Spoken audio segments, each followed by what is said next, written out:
Sine Qua Non es un proyecto que se originó a través de una invitación de la Comisión Nemesio Antunes a participar en un concurso que se hace por ley cada vez que se realiza una obra grande de infraestructura en Chile. Se estaba construyendo el Centro de Justicia de Santiago y invitaron a 5 artistas a participar con una obra. Y yo ya hace 6 meses estaba trabajando con la fachada de los tribunales de justicia de compañía.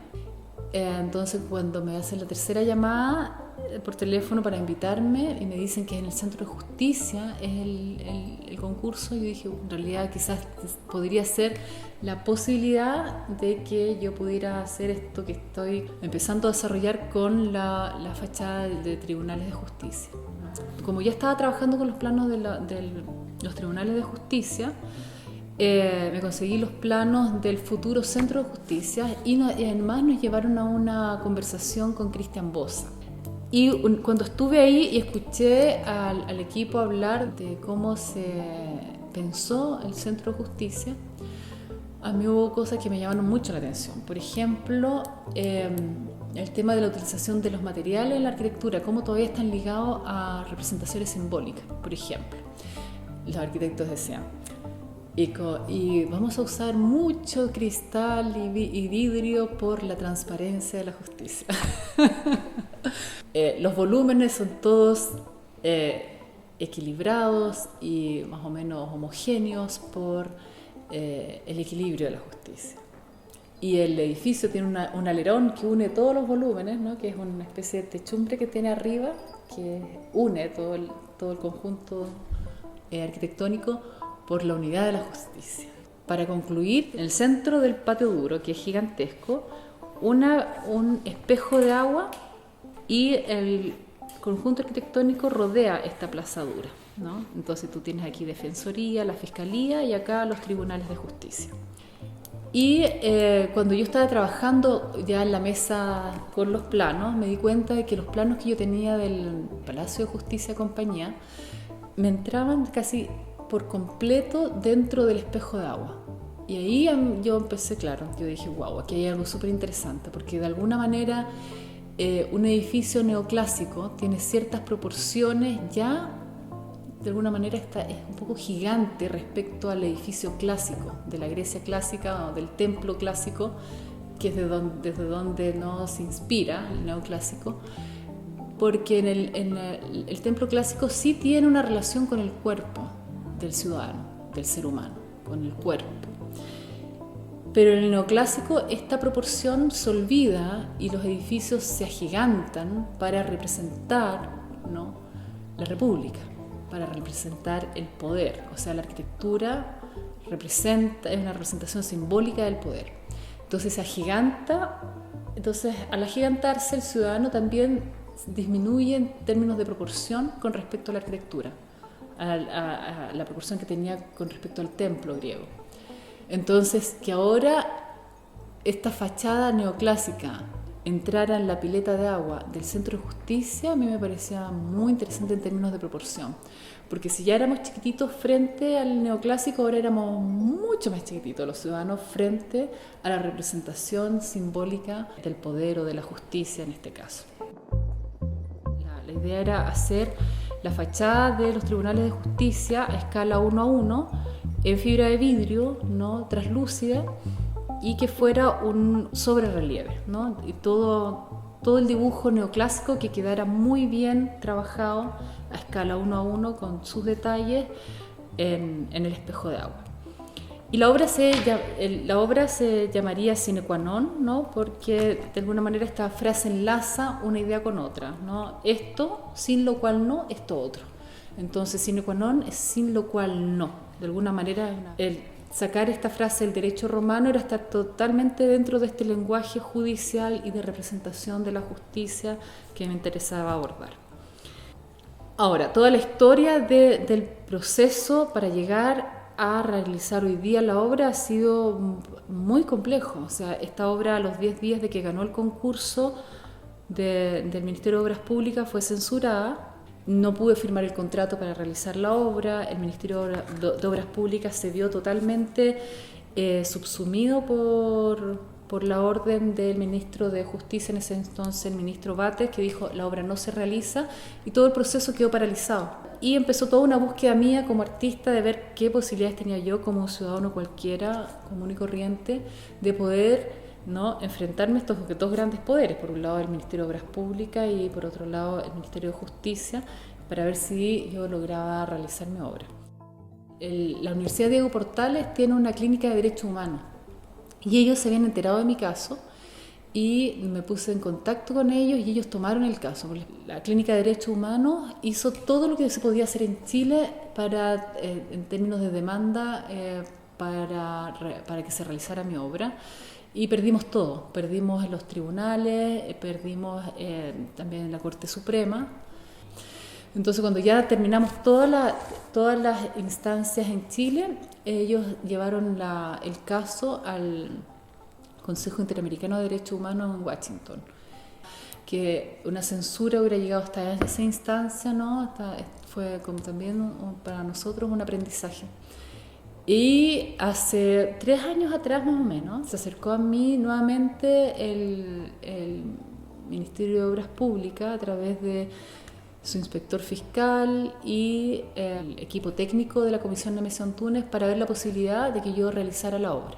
Porque ahora estaban dadas las condiciones, o sea, ya no había oposición del Poder Judicial de que la obra se realizara, así que se consiguieron los recursos y finalmente no pude realizar tampoco en ese momento la obra porque cuando se iba a firmar el contrato, el equipo jurídico del Ministerio se dio cuenta que habían cometido un error jurídico. Porque las bases del concurso del 2005 son un decreto supremo y los decretos supremos no se pueden cambiar. A finales del 2016 firmamos el contrato para que se realizara la obra, se gestionaron los dineros en el Ministerio de Obras Públicas, prácticamente en enero. 1 de enero del 2017 comenzamos con la fabricación de los moldajes.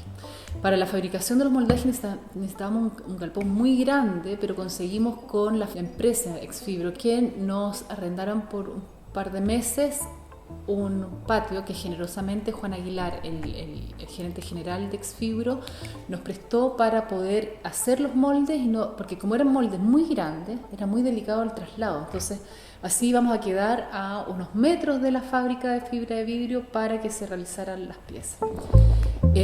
Exfibro, en el momento en que me dice que sí a mi proyecto, le llega un proyecto de Codelco. Entonces, eso fue también súper interesante porque fue muy generoso de parte del gerente general seguir con mi proyecto teniendo una presión tan grande como era cumplirle a Codelco con un proyecto gigantesco. Entonces, entre los espacios de tiempo que ellos tenían, iban haciendo mis piezas, ¿no? O sea, se desocupaba un maestro y lo ponían a trabajar en mis piezas. Y paralelamente, Raúl Donoso, con su empresa de construcción, me hacía los moldes en el patio. Una vez que se terminaban los moldes, se ingresaban al galpón de Exfibro y se trabajaba toda la parte de fibra de vidrio. La manera constructiva de esta fachada, para hacer la escala 1:1 y que fuera volumétrica y que no fuera plana, sino que tuviéramos los cantos de las cornisas, por ejemplo, que tuviéramos toda la riqueza del dibujo de esta arquitectura, fue mucho trabajo. Fue trabajo de carpintería fina que hizo Raúl Donoso con su equipo, ¿no? Donde había mucho detalle, porque estábamos trabajando con planos, con medidas exactas, para que todo quedara tal cual es en la realidad. Ellos están encargados de hacer el negativo. Tenemos el negativo como el soporte o el molde de la pieza en madera y sacábamos el positivo en fibra de vidrio. Entonces, una vez que ingresaba el molde ya hecho por Raúl Donoso, ¿no? Comenzaban a trabajar los maestros de fibra de vidrio, donde hay maestros realmente notables. No teníamos figuras regulares, no eran cilíndricas, entonces fue otra la complejidad. Entonces era mucho tiempo el que tenían que dedicar a cada uno de los moldes.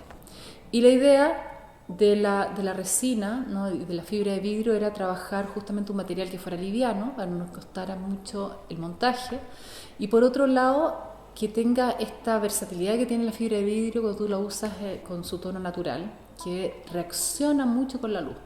Y me interesaba para justamente trabajar toda esa versatilidad, luego en el agua, con el reflejo del edificio, el agua, etcétera, me parecía menos invasivo que algo totalmente definido. Claro, todo lo que yo he hablado hasta el momento ha sido sobre la obra sine qua non. Conditio primero es una invitación de Rodrigo Bruna, y me dice, ¿por qué no traes un molde a la sala? Nos muestras los moldes. Entonces yo partí ya, perfecto, muestro los moldes en la sala para que se vea un poquito el modo constructivo.